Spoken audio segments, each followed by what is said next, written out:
Thank you, everyone. We're going to begin. Thank you for joining us in the meeting room 1 for Real World Obstacles, the Impact of Reentry Simulations. Without further ado, I am turning it over to my colleague, Community Correction Representative 2, Melinda Vick.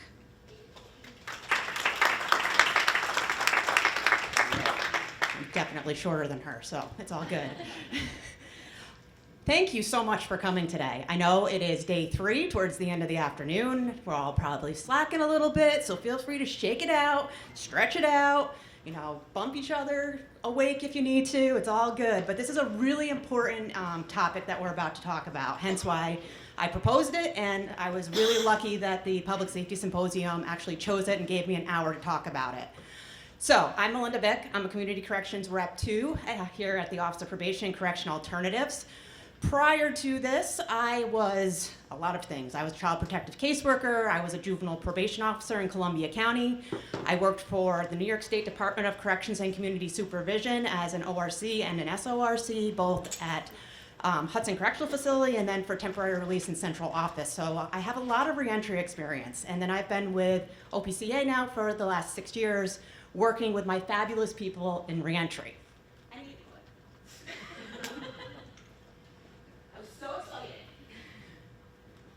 So just to be clear, I am missing one of my panel members. Hopefully he'll show up shortly, but I'm going to kick this off by letting my team introduce themselves, and they are going to do a lot of work. They're going to help me with this whole presentation today.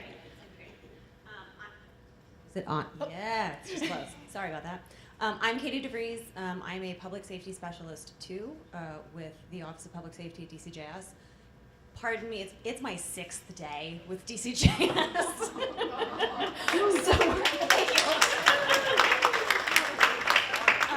In 2008, I started my career with the Albany Police Department, first as a youth aide and then as our anti-violence coordinator. So I ran the GIVE initiative for the Albany Police Department for just about 10 years.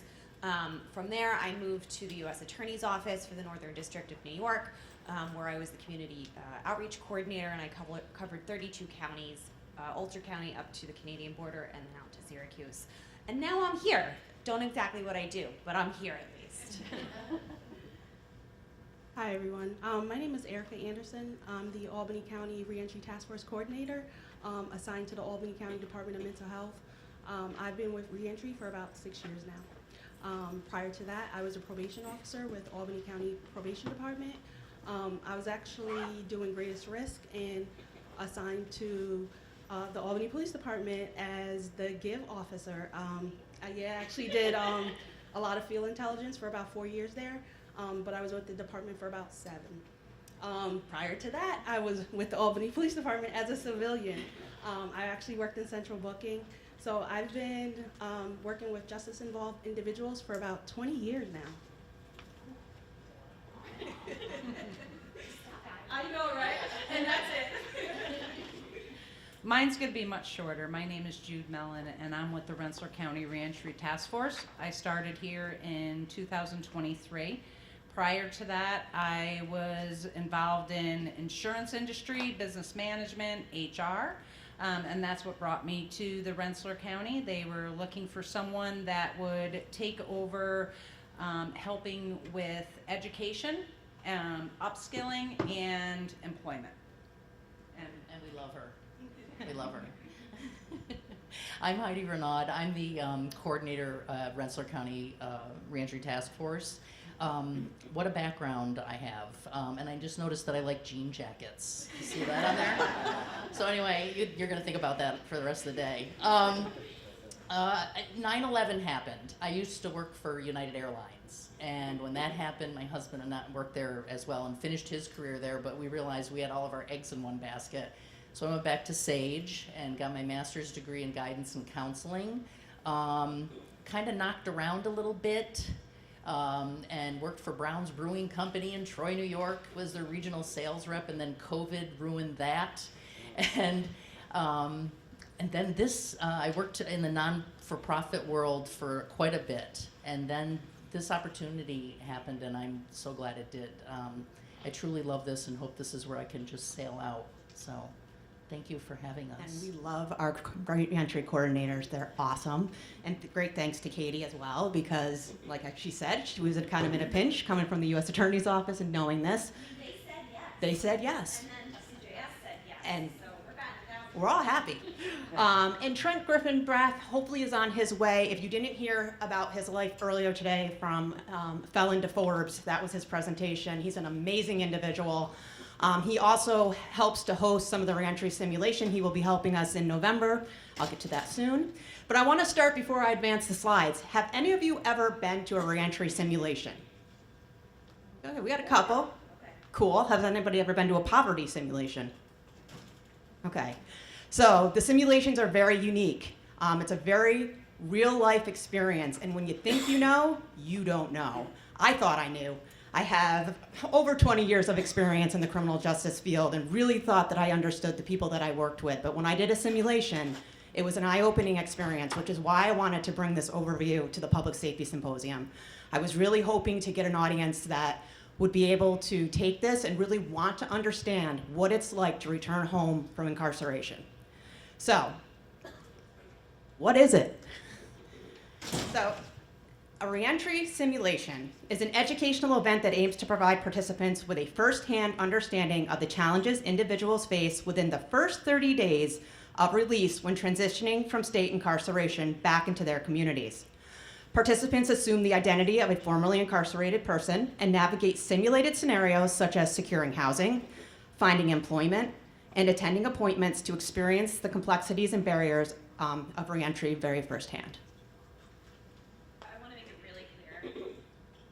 I want to make it really clear. This is not meant to be a game, and a lot of people look at this and they're like, oh, game of life, cute. You know, you're pretending to be somebody coming home from prison, and that's not what it is. It's really just meant to be a snapshot. We know that it is not a perfect depiction of what happens when you're returning home from incarceration into the community. We know that it doesn't cover all of the elements cleanly, you know, particularly as the world changes and as things change for how people are coming home, what they're provided when they come home, and the supports that are available to them. That being said, simulations have been around for a really long time. This particular simulation is a U.S. Attorney's Office product, which is really unique to say because they don't come up with anything like that they get to share. One of the districts in Alabama created the first one many years ago. More recently, the Eastern District of Pennsylvania took their materials and updated them based on feedback that they were getting from community, constituents, people with lived experience, providers that they were working with, and changes within different states. So this was created with a Federal Bureau of Prisons mindset, but really opened up to include state incarceration, local incarceration, jails, et cetera. They took all of the materials that Alabama had created and really just made them pretty and user accessible, and they did a wonderful thing in sharing them with all of the districts within the United States Attorney's Office network, but then they started sharing them with the community. So particularly Pennsylvania, because that is where they are, and the community, the nonprofits around Philadelphia, there are community organizations that are doing these on their own. They have all of the materials, they print them, they customize them, and they're doing a really great job in putting those. But that is the history of where this comes from. So these are hey, thank you. These are a couple of pictures of an overview of what a simulation actually looks like. This one happened to be Heidi, Jude, and Erica's presentation along with Katie. This happened at Rensselaer College, and there's two pictures here. One brief is the briefing and what it looks like, and the reason I'm showing you this is because the rooms are set up in a very specific way. So during the briefing for attendees, there's the briefing and a debriefing. It looks like that in the, everybody sits in the center. And then as the reentry simulation is in progress, everybody moves to those outer tables. And each one of those outer tables represents something. So there are really two groups of people that are part of what this looks like. There's attendees, so they are people that are coming in to take on the personality of somebody that is coming from prison. We're just going to define who these folks are. They are attendees. They can come from anywhere. We'll talk about that a little bit later.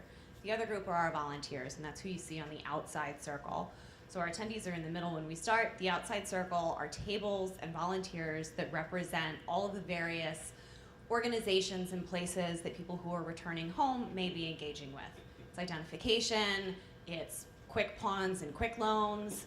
It's social services, treatment, medical, parole, court, blood bank, churches. There's a chant station, which we're not going to get into too much because we don't want to ruin surprises.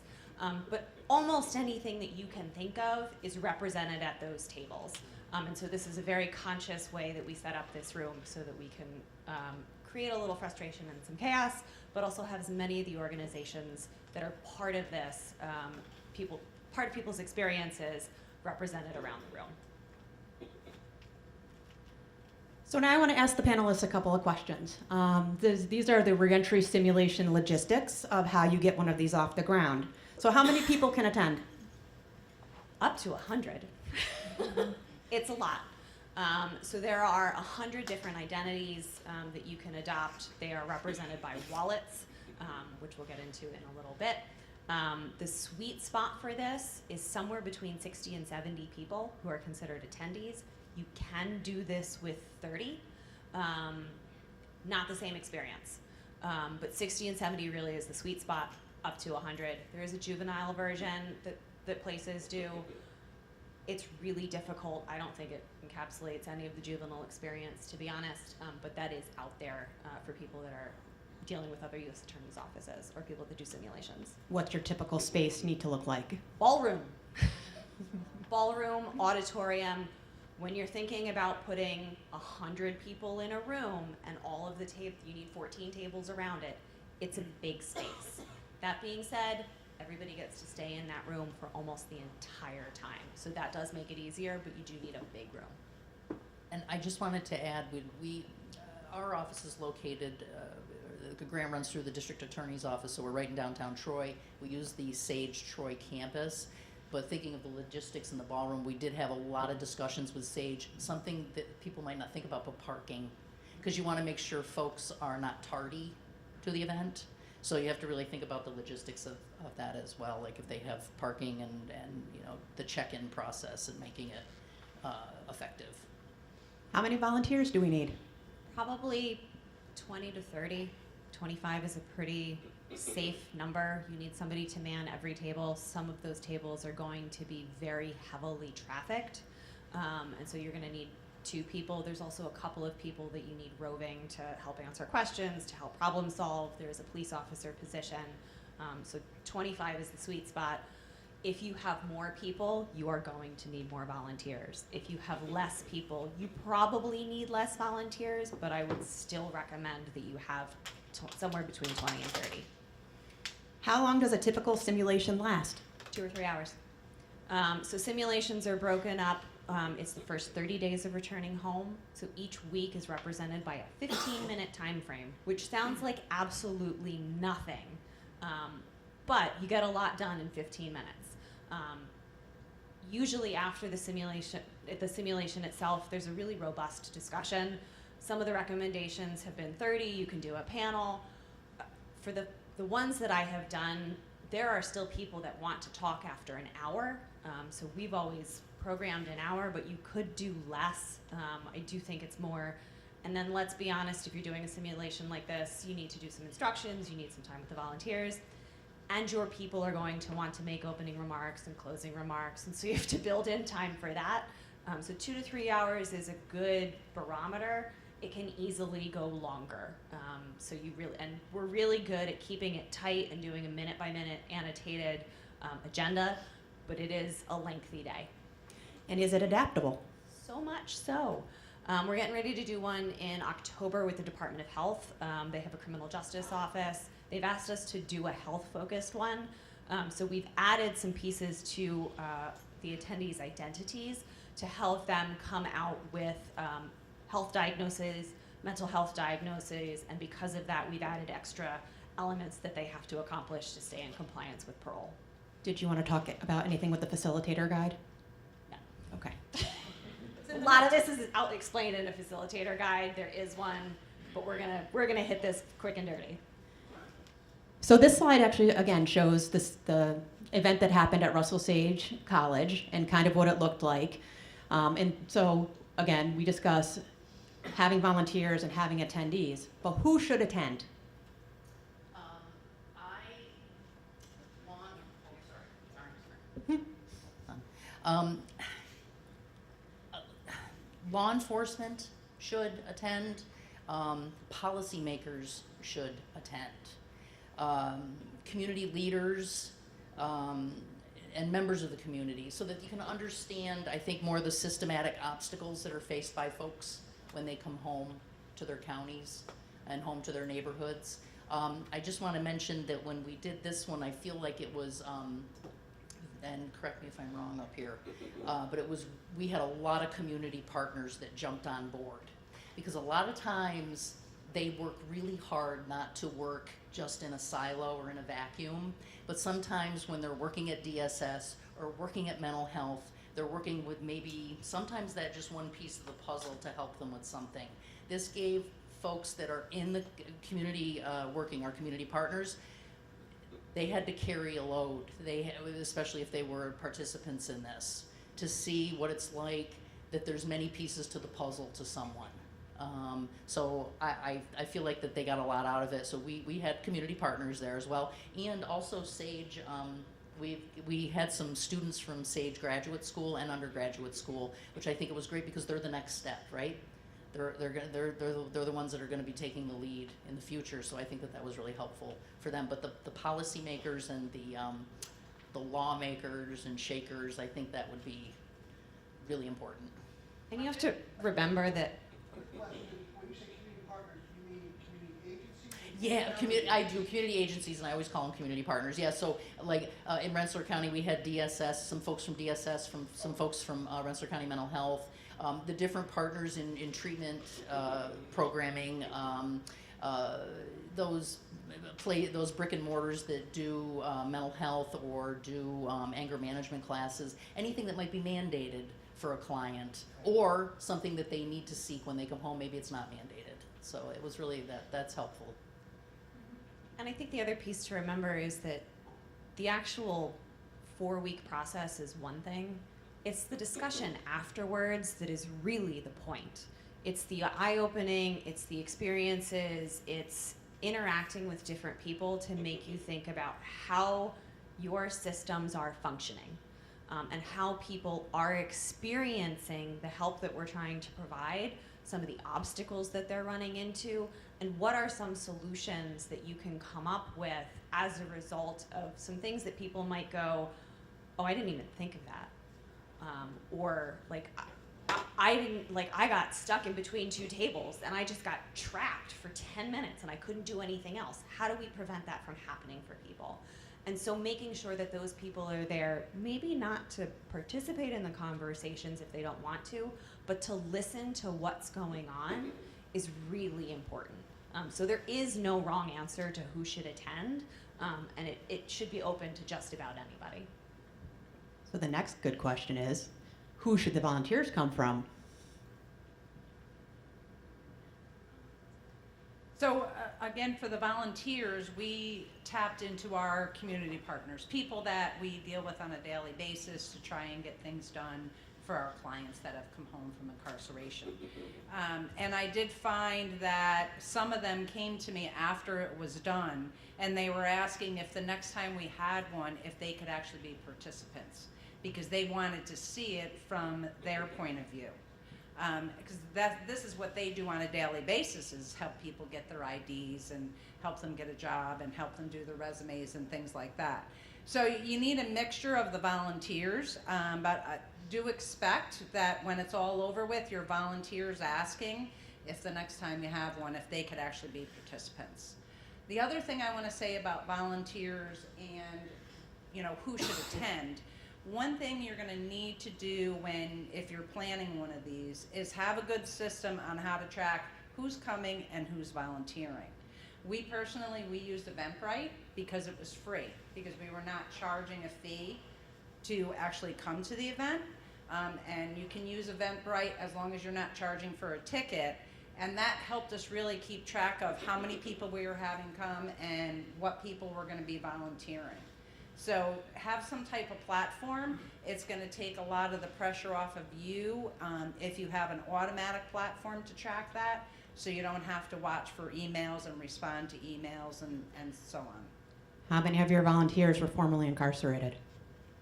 Of the volunteers, We found that there was about a quarter of them, and some of them we did not know until the event was happening. If you wanna I was just going to say it, but I don't want to jump ahead and spoil some slides. But the poignant discussion at the end, some people disclosed their path in life, and it was very moving. I had no idea. So it's, yeah, and I'm kind of getting a little over it.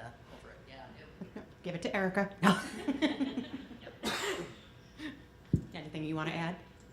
No, just that not always to lean on like department heads, to definitely move it down a little bit to your line workers, because those are going to be the front end people. Those are the ones that are actually dealing with individuals every day. So if you can get those individuals to be participants or volunteers, to just get the firsthand experience of what it is to pretty much basically have the shoes on the other foot, that's a game changer. And just really quick, from a layman's perspective, when I did the reentry simulation, again in the mindset of like, I know what I'm doing. I can do this. I got this. And it was actually very eye-opening. And I say that because I didn't have enough money to get my license, so I needed to go get money from the blood bank. And the individual that was the volunteer for the blood bank table, he put me through the ringer. He actually made me sweat, which is really hard to do. But he sat there, and I was like, I'm here to donate my blood. He's like, why? I'm trying to get some money. Why? I don't know, because I need to get money to survive. And he's like, well, how do I know you're not pregnant? How do I not know you have an STD? And I'm like, wow, guy. You're like, did you really just say that to me? Like, I think I pretty much said that to him, and he was stone cold. Like, he was one of the best actors, I'll tell you that. And he just sat there and stared at me, and I'm like staring back. And then the next thing you know, I'm like, okay. So you're gonna give it to me? It's like, I'm gonna give it to you this time. But if you come through here again, just know I'm gonna give you a harder time. I'm like, wow. That was crazy. Another scenario that happened was there's a very long line for DSS, because that's a way to get services. So I'm in line, waiting for line. I'm like second to, I'm almost there. Like, I'm almost there. Next thing you know, the girl that was manning that table is like, oh, lunchtime, click, and put the sign over. I'm like, are you kidding me right now? But I know that happens. I worked for DSS at one point in time. So I'm like, okay. So, and again, to their point, when you talk about mixing it up, the volunteer should take on a different role, because it allows you to be a better actor in that role. Like, if you put me as a DSS worker now, I'm gonna kill it. So it was such a good experience. So this is what all the attendees start with. This is under your chair. You do not get to touch it or look at it until we say go. And then you open it up. It's got a name tag. It has an identity sheet. It also has the things that you may or may not come out of prison with. Something to pawn, some money, some identification, and transportation. A couple of the things that we have done with this simulation is really look at what New York State is offering people that are coming out of state incarceration. At this point, everybody is coming out with some form of ID. So, even if it's a docs ID that says previously convicted or inmate ID, it counts as a state ID. People are going to give you a really hard time if you're using it, but that's something that you're coming out with. With the new legislation that increased the amount of gate money, we recognized that some of the identity sheets had them coming out with literally no cash. So we are providing them New York State's basic gate money, cash, and that is coming out. I know that is not a clean process. We're giving it to them as cash, which is not perfect in any stretch of the imagination. And it is one of the things that we know is not exactly how things are in the real world.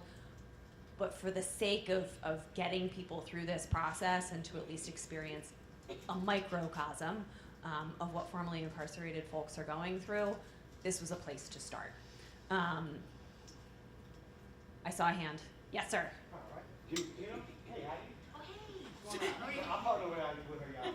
All right, so I'm a fully incarcerated individual. So, 2 phone questions. So, one, that New York State ID is actually not accepted pretty much anywhere. It's sad to say, when you leave DOC, they tell you that. They tell you this is a New York State ID, you can use it. I wasn't even able to take that ID and get a state ID. All right, so now, back to Department of Corrections now, all right? I've done phase 3, phase 1, phase 2, phase 3, pre-release, re-entry. So, did you guys change how you guys pick the teacher's assistants? Because from my history of going to prison, The only time reentry was worth anything is when the person that ran the class had some years in, to where he had 10, 15 years in, because by then, he really wants to help you. When you had these kids that had 3, 4 years in, we didn't do nothing when we went to reentry. We went to reentry, we just sat there, they passed along drugs, they snuck friends up in there. I'm just telling you this because reentry doesn't get ran like it's supposed to be. And like I said, my last time being released from prison was just 2019. So it's been like this from the 90s all the way up. So when the younger guys are in there, everybody that comes to this class, you know, you gotta take this to go home. Gotta take phase 1, 2, and 3 to go home. So what we learn is absolutely nothing. We come in there, you just sit there. For the 3 weeks you take the class, the teacher's assistant does all the work you need to do. The teacher's assistant gives you.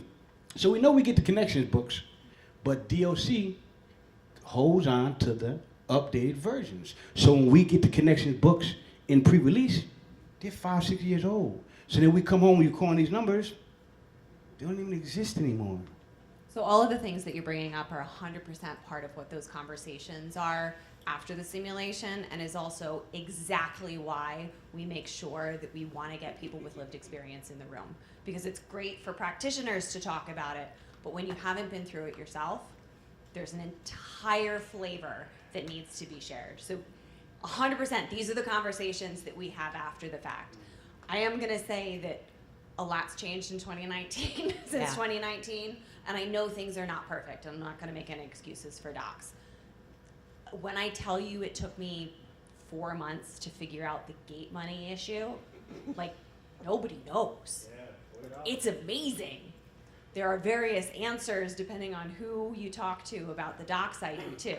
It's incredible. So we've taken the things that are supposed to be in place and tried to do a happy medium between what a legislature intended and what policies intended and what's actually happening, and do a happy medium in the middle. Even the $40 you come home with, in all actuality, DOC don't give you no money. No. That $40 you're taking, before you get ready to come home, they start recouping money from your money. Yes. Just like for the bus fee. So in all actuality, they send you home with what you saved up on your own. Yep. Not a perfect system by any means. I know Michelle probably wants to jump in real quick. I just want to say that I personally wrote to the New York Public Library this year and made sure that every single thing in connections for reentry is correct. And so did Monica. So we have your back this year. I know there's other questions, but just really quick, I also want to let you know that in terms of reentry, for those of you that don't know, there's 20 county reentry task forces that exist throughout the state. We have worked tirelessly to build relationships. I think you heard my history. I come from DOCS. I have awesome partners at DOCS. I think that's been a key. Taylor Alfred is also a partner for reentry, and so is Monica. So we all work pretty tirelessly to try to continue to build those conversations and have that relationship where we are doing a better job at getting pre-release cases. The strike hurt us. I'm not going to lie, that was tough. That's some civilian staff are doing a lot of stuff that COs might have been doing, and that threw a monkey wrench into it. But I will also say, and I will not get off this podium without saying, there are 20 amazing county reentry task force coordinators that bend over backwards to provide whatever it is you need upon release. So that goes from driving people to DMV to having an actual DMV contact now. We even had we had meetings with the DMV commissioner to try to get that barrier situated. We have direct connections with DSS, so we're not messing around with this person and that person. Nope, give me the supervisor. Half of my CRTF coordinators have a relationship that they can get people in and get them out. So yes, a lot of work is being done, and then we also have a county partner. So this is one of the most unique grants, I think, throughout the state, because we have coordinators that do the frontline work, case managers do the frontline work, but then we have partners both at DOCS, excuse me, I lose my voice, and the county partners that help us do whatever it is we need to do within that particular county. Does it stink we don't have them in all counties? Absolutely, but these are the highest crime counties that most people are going home to, so that's why they're targeted. And maybe someday they'll expand, but for now, that's what we have. So I saw 2 hands. Actually, I'm going to keep running through this. Okay, you want to do it to the end? A whole bunch of questions might get answered Okay. by some of the other stuff that's coming up. So I a bunch of promise you, questions, there's going to be I have a plenty of 15-minute slide built in to do all the questions, so no worries. You good with that? Yep. Okay. So really the things that we want you to keep in mind, and I'm going to keep harping this is not going to capture anybody's full experience ever. It is a snapshot to provoke a conversation so that community organizations, community advocates, community members, police leadership, police officers, people with lived experience, all of the things can understand what this might look like and where there might be some gaps. Because a lot of times this is the only conversation that we're having with all of these stakeholders about reentry and how we all interact with each other. We also need to keep in mind that this may bring up a lot of really strong emotions for people, particularly people who have lived experience. And there are some mechanisms put in place so that if somebody needs to step out and step away from this, it's completely okay, and we make sure that we check in with them. Because we've had a number of formerly incarcerated folks come into this going like, this is gonna be great, this is gonna be great. And then they're like, you know what? This is triggering some stuff that I thought I had dealt with, and I haven't, and I need to take a break. And I'm okay, but I need to not be doing this right now. And that is absolutely okay. That's also part of the conversations that we're having, is because we get some community folks, community organizations that may be like, well, my people don't act like that. Yeah, they do. Yeah, your people can be really nasty and short and not answer and not be helpful. And so let's have a conversation about what your organizational safeguards are so that people aren't having these experiences. We want to make sure that this isn't done without the input of folks with lived experience, whether they're moderating conversations, parts of panels, volunteering to work with tables, or going through it as participants. All of this has been put together with input of folks with lived experience, and so they are part of this, and if you're putting this together, they should be a conscious part of this as well. If you choose to do one of these, you do need to understand there is an inherent vagueness that is part of these materials, and it's very, very intentional. The instructions that the volunteers get for how to run their tables do not account for every situation that will happen, because that is life.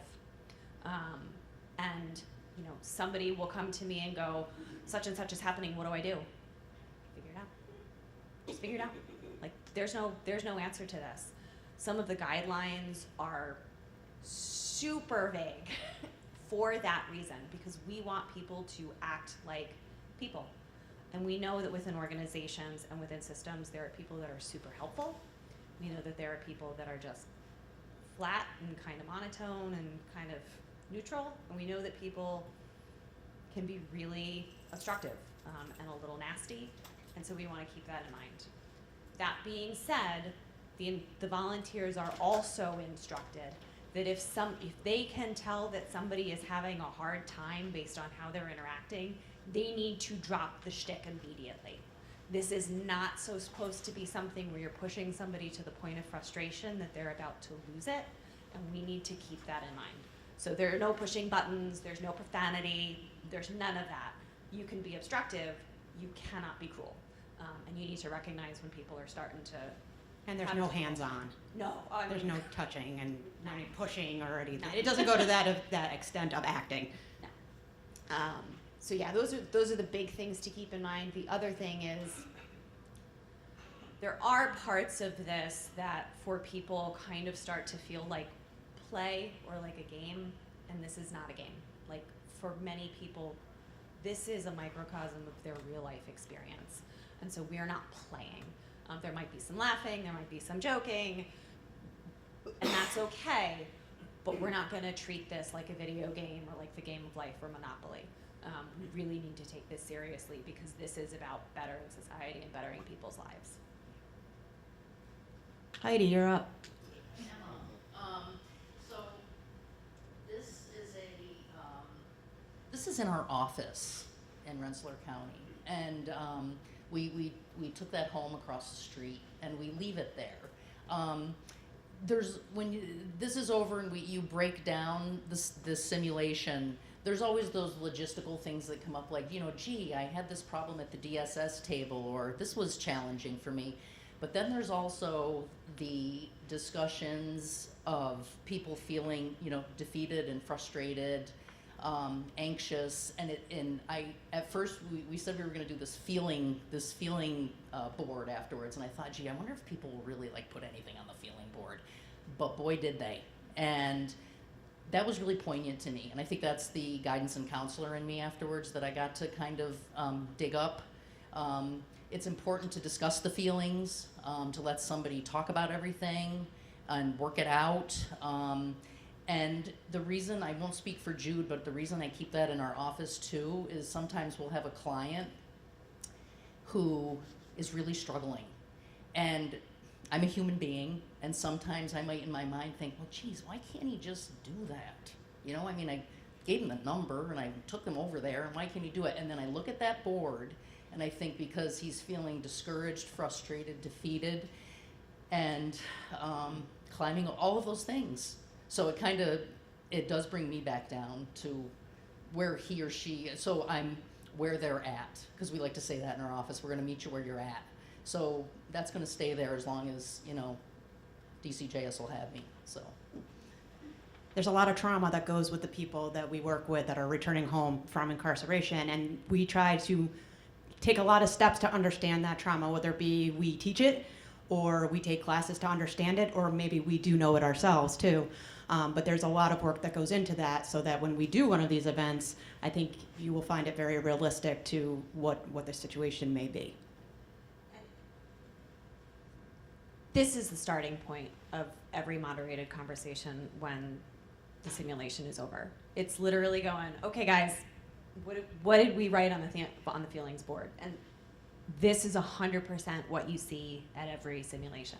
Frustrated, discouraged, and at least one, usually 5 people write, I just want to go back to jail. And I know that I've heard that in all of my work that I've done with people who are formerly incarcerated, including kids, who at some point have said, you know, it is just easier to be in jail sometimes. And that is heartbreaking. But some of the frustration and the discouragement helps you understand why people can get to that point. Because all of a sudden, there's not this list of things that you need to do and somebody looking over your shoulder who might send you back and might come to your house and might treat you like crap. And so sometimes it is like, it's just easier. So this is where that starts. And then it starts moving into, well, why did you feel that way? Like, what are the specific things that made you feel that way? Which tables were you interacting with? Was it that you were having difficulty having money to get done the things that you needed? Did you get stuck in a trap between failing drug tests and being able to have gainful employment?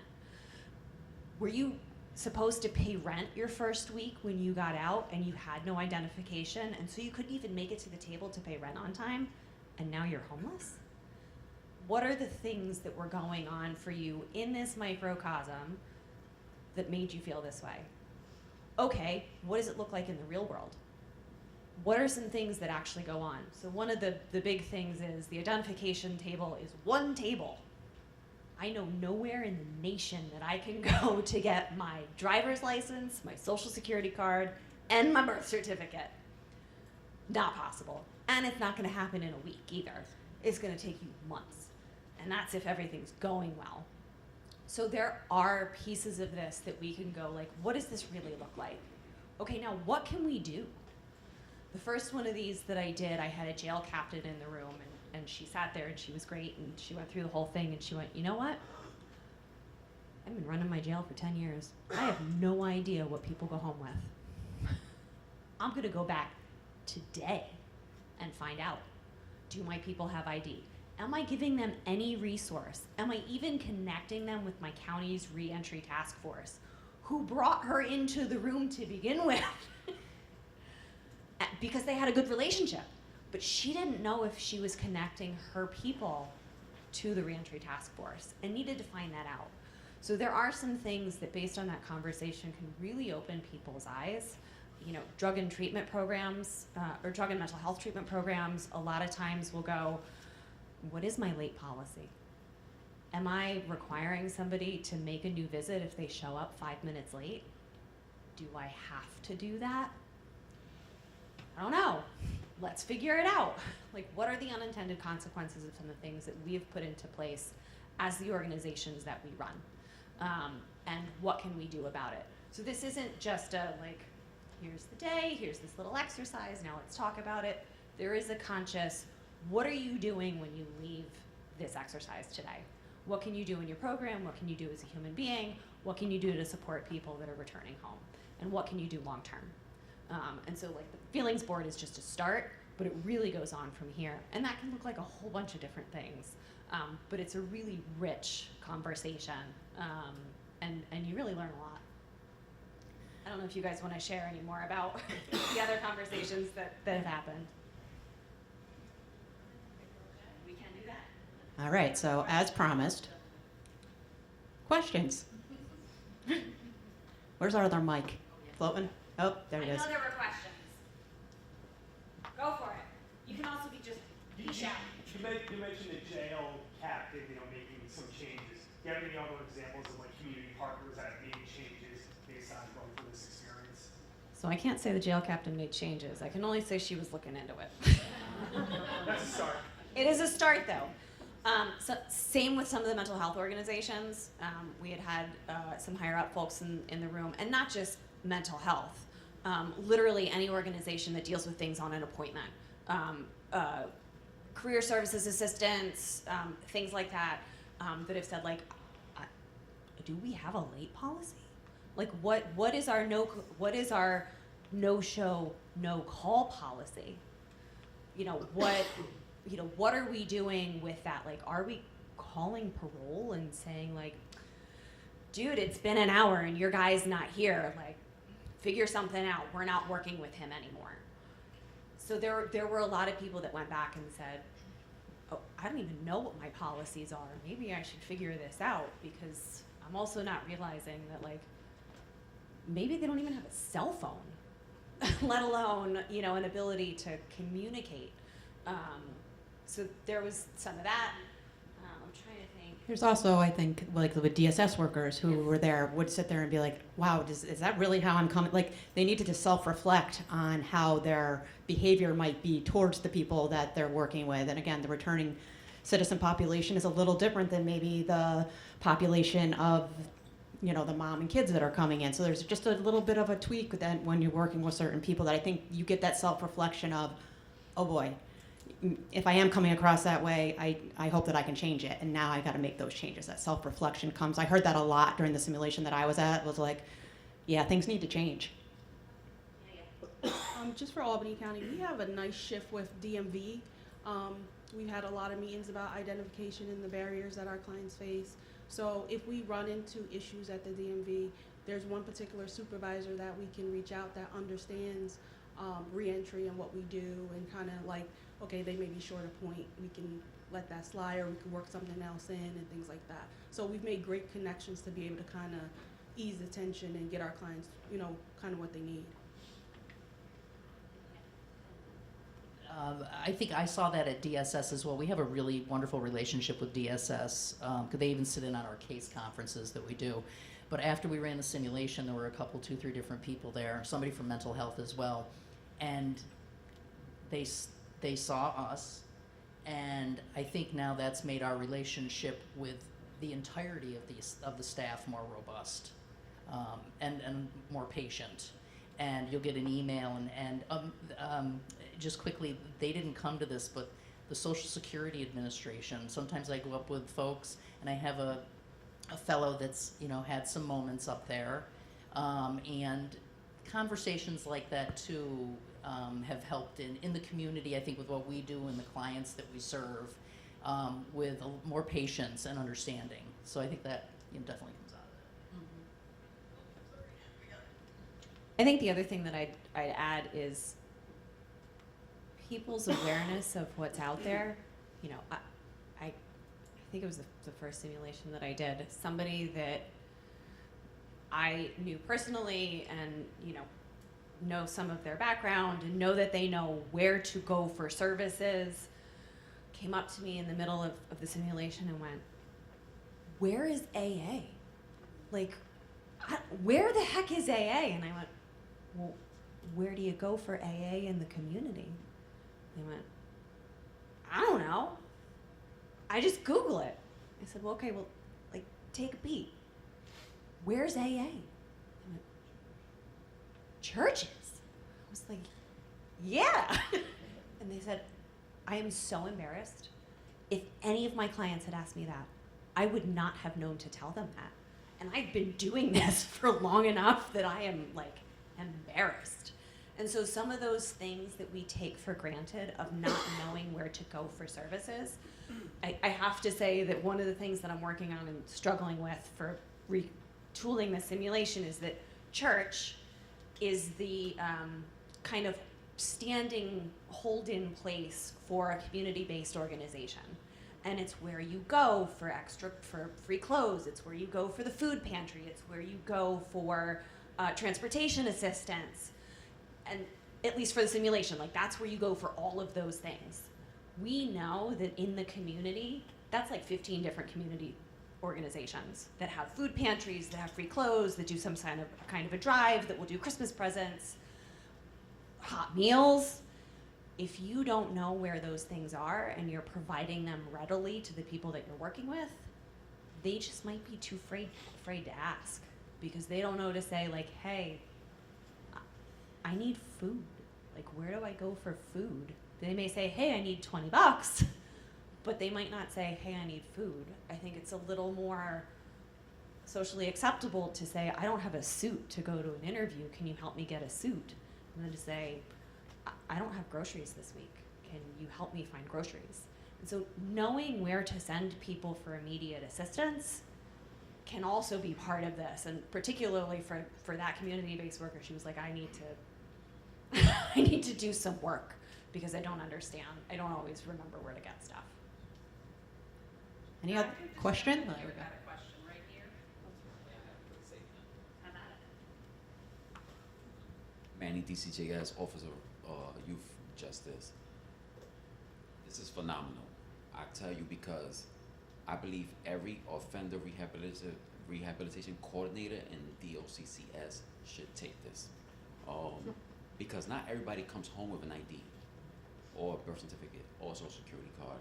And it makes it very difficult. I know so many men and women who come home from prison who don't have these essential documents. It was easy for me to be released after 20 years and have these documents because I had a dedicated counselor. But if you don't have a dedicated counselor, you don't get these things. And those barriers, those walls just keep going up. So you come out of a wall that's 16 foot or 60 feet high to more walls going up, which then discourages that person. That person you said, I gave him that phone number, that wall went super high for that person. And on top of that, that was probably a person who didn't have the support from family members. So that person didn't get used to going to the phone and dialing the phone number and making that call. Even if you give them a phone, the phone is useless. Never made a call. This is phenomenal. Thank you. And again, with docs, not to back them up or anything, but I was an ORC, and I can't tell you how many times I would work with my caseload and beg them to please just fill out the paperwork. Let me do this let me help you. My mom has it.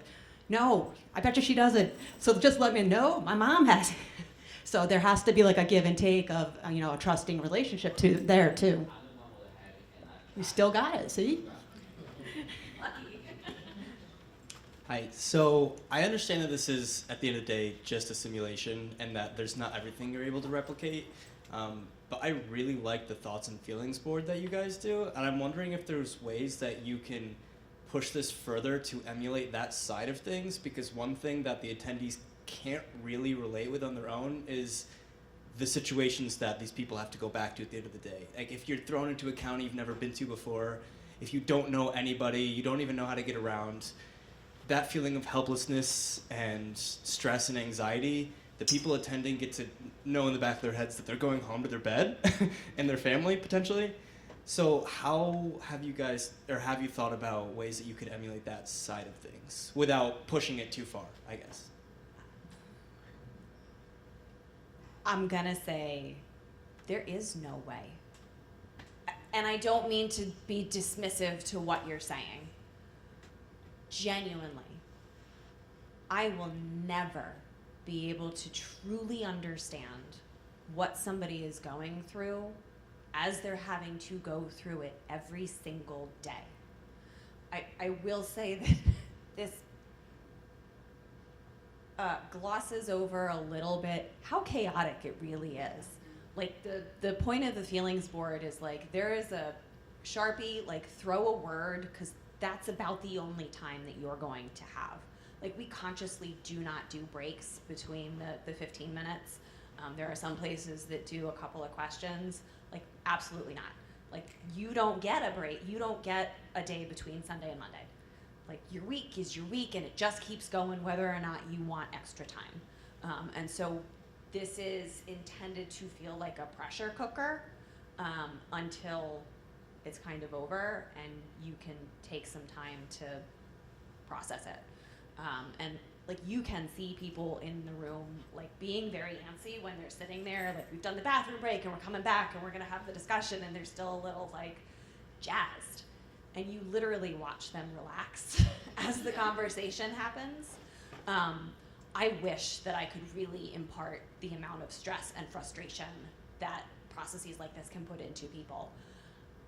It definitely Open to suggestions. It kicks- So if you got one, It kicks in great. your nervous system, though. It legitimately, for those of us that know a lot about trauma and resilience and those types of things, this definitely does kick in your nervous system to go into overdrive, because you're literally, like I told you, I was literally sitting in the blood bank like da-da-da-da-da-da-da. I'm like, okay, I know this isn't real. Like I had to tell myself, I know I'm not really in this situation, but he did such a good job that I really felt like I was there, and I needed to explain to him that I was not pregnant, I didn't have STDs, and just give me my $15. And it creates that experience. And, to Katie's point, every situation is so different for the individuals that we work with. We couldn't possibly rebuild that. You have some people that have small children, grown children, no communication with family, lots of communication with family. I don't think our people are so unique, and just their traumas alone, it's too much for us to be able to replicate what they could possibly be going home to. I have a couple. You got two. Okay. And to that point, I think that on the further end of that, like there is no way that I can help somebody see what it's like for somebody who's been incarcerated for a long time to come home to a world that's literally different. That went to prison with home phones and is coming out with iPhones. And just the technological advances, the systems advances, and who all of the different people are in their communities, how their family lives have changed. There are so many experiences that I just don't think we can help people truly understand. Like we can keep putting that to the forefront of people's minds. But also, if you have ideas, share them. I know we only have 5 minutes left, so we'll have 2 more questions, and then I have... So it's me again. So I'm speaking on this topic because, like I said, this is a topic that's near and dear to me, all right? So 2016, I was in the Department of Corrections.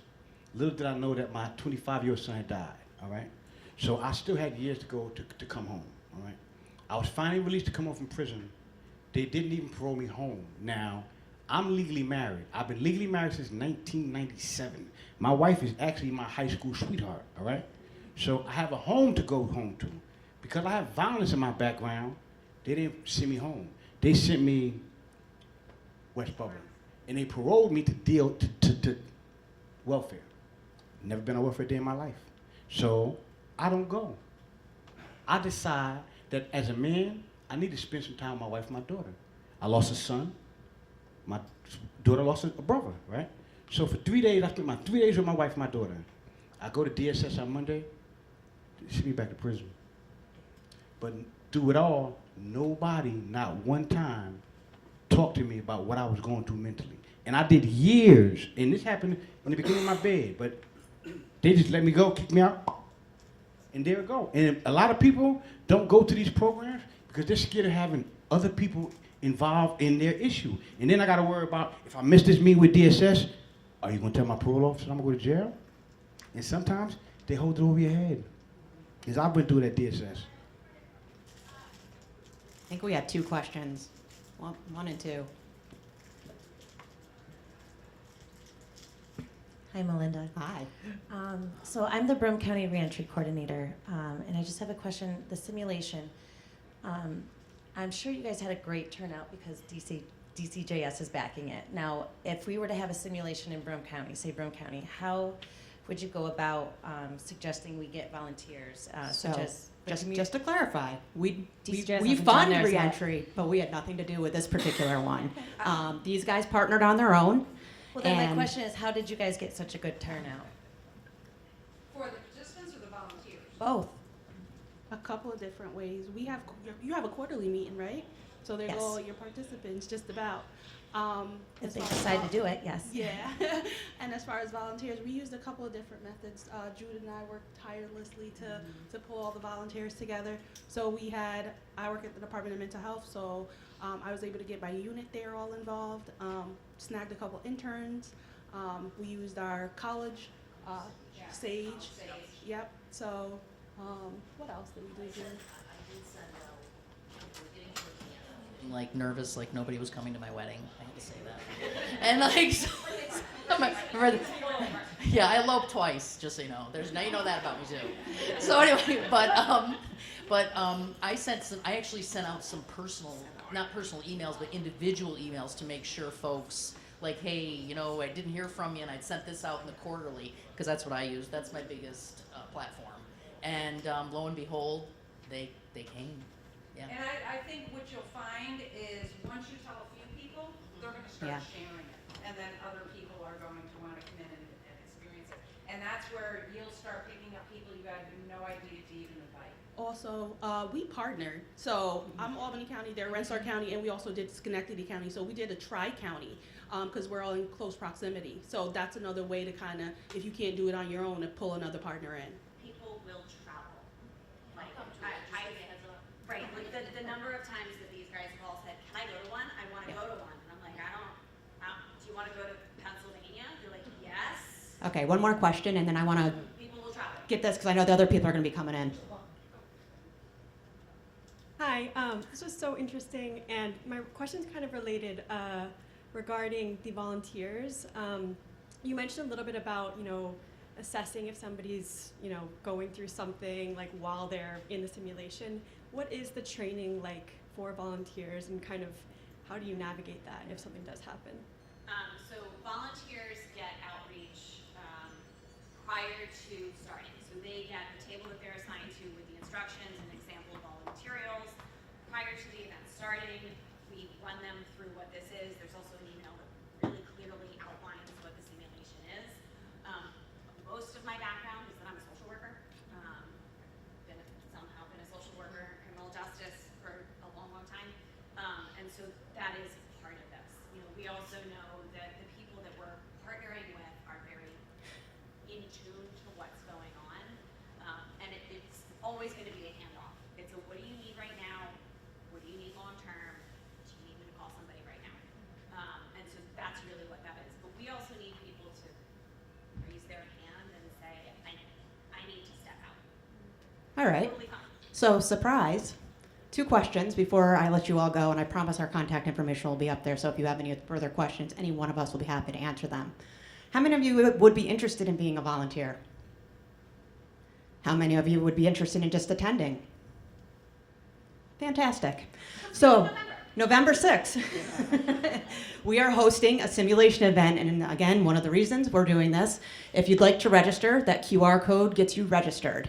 You need to reach out to myself to let me know if you wish to be an attendee or if you wish to be a volunteer. Now, you heard us. We have a limit. We can only take on 100 attendees and 30 volunteers. And we already have, how many volunteers? Oh, we'll take more? Well, yeah, I don't know if the room actually holds much more than that, but feel free. This is your opportunity. This is how Melinda at DCJS tried to get volunteers and attendees, in addition to my wonderful team over here that partners with me to assist with this. But I think it's going to be a great event. It's going to be here at the plaza over in room 6, the big room. It's going to be set up just like the pictures you saw. I'll be there. Katie will be there. Those 3 will be there. Hopefully Trent's there. Not sure what happened to Trent, so hopefully everything's okay. And thank you for coming and listening to this unique presentation. I know it's a little different than maybe some of the other stuff you've heard, but hopefully you learned something new about reentry and the ways that we can educate on reentry. And here's our names, our email addresses, and phone numbers for any of you that wish to take it. So thank you so much. I appreciate it.